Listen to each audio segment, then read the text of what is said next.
Assalamualaikum, Shalom buat kita semuanya. Eh, jadi di sini saya akan menjelaskan atau memaparkan tentang petunjuk teknis keselamatan bahan peledak dan peledakan sesuai dengan Kep Dirjen nomor 309 tahun 2018. Sebelum saya lanjut menjelaskan, saya ingin memperkenalkan diri terlebih dahulu. Perkenalkan, nama saya Mary Eli Warubu. Saya dari jurusan Teknik Pertambangan angkatan 2022, Universitas Sriwijaya, Kampus Indralaya. Ya, lanjut. Nah, yang pertama itu dibahas tentang pengaturan ruangan bahan peledak.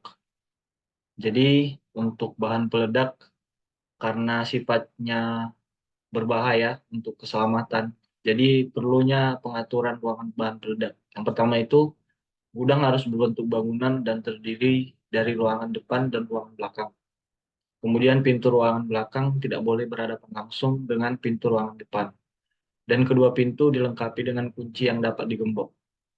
Lalu, ruangan gudang peledak juga harus terdiri dari satu ruangan, namun harus disediakan tempat khusus untuk pemeriksaan atau penghitungan bahan peledak yang letaknya berdekatan, tetapi tidak menjadi satu gudang tersebut. Gudang di bawah tanah harus kering, datar, dan jalan masuk mempunyai satu pintu yang kuat dan dilengkapi kunci yang dapat digembok. Berikutnya itu ada persyaratan teknis gudang bahan peledak pada permukaan. Yang pertama itu untuk gudang sementara. Gudang peledak yang peka detonator. Dia harus terbuat dari bahan yang tidak mudah terbakar. Kemudian dilengkapi dengan atap yang seringan mungkin, terbuat dari dinding yang pejal, mempunyai satu pintu, dan mempunyai ventilasi, serta dilengkapi alat penyalur petir dengan nilai lebih kecil dari 5 ohm. Kemudian ada gudang bahan peledak peka primer. Yang pertama harus terbuat dari bahan yang tidak mudah terbakar, kemudian dilengkapi atap yang seringan mungkin, mempunyai satu pintu, lalu ada salah satu syarat yaitu bebas kebakaran dari jarak 30 meter.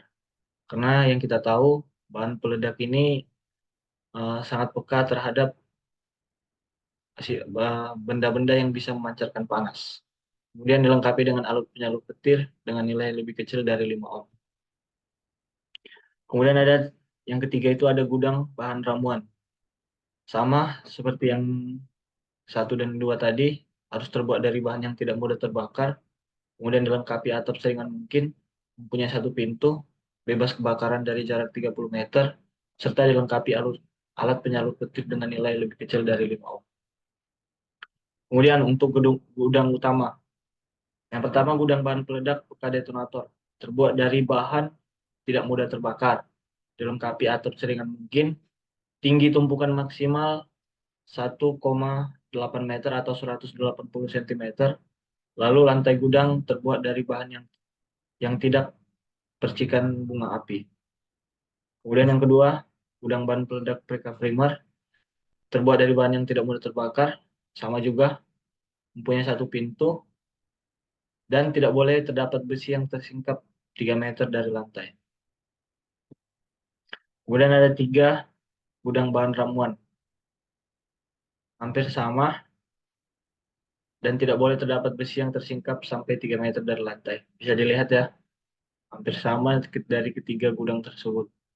Kemudian untuk gudang transit bahan peledak, yang pertama itu bahan peledak bekas detonator tidak boleh disimpan dalam gudang bahan peledak transit dan harus langsung disimpan dalam gudang utama.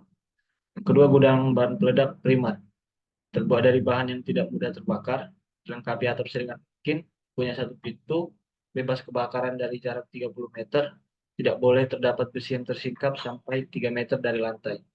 Yang ketiga, gudang bahan ramuan. Sama juga, cuman bedanya di sini ada itu terbuat dari dinding yang pejal.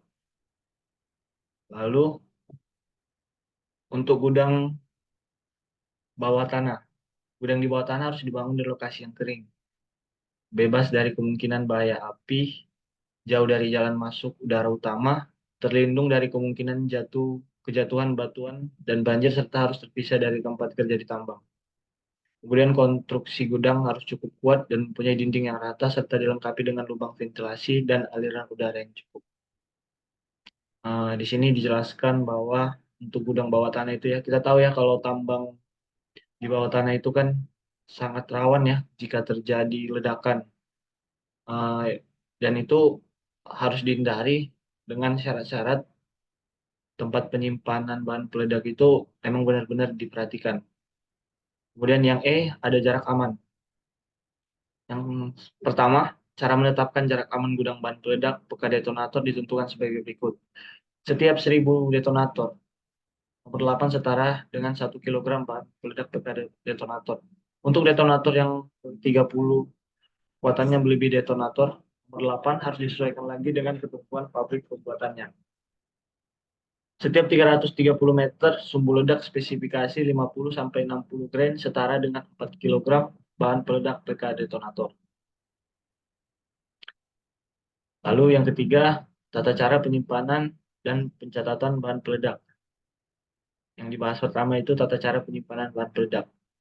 Detonator dilarang disimpan dalam gudang yang sama dengan bahan peledak lainnya dan hanya berada dalam gudang tersendiri dan diizinkan untuk menyimpan detonator. Kemudian bahan peledak PK detonator dilarang disimpan di gudang bahan peledak PK primer atau di gudang bahan ramuan.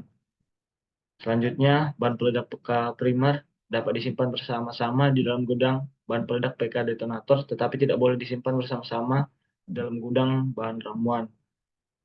Selanjutnya, bahan ramuan dapat disimpan bersama-sama di dalam gudang bahan peledak PK primer atau di dalam gudang bahan peledak PK detonator. Bahan ramuan bahan ramuan bahan peledak yang berbentuk cair atau agar-agar atau gel hanya boleh disimpan dalam gudang berbentuk tangka.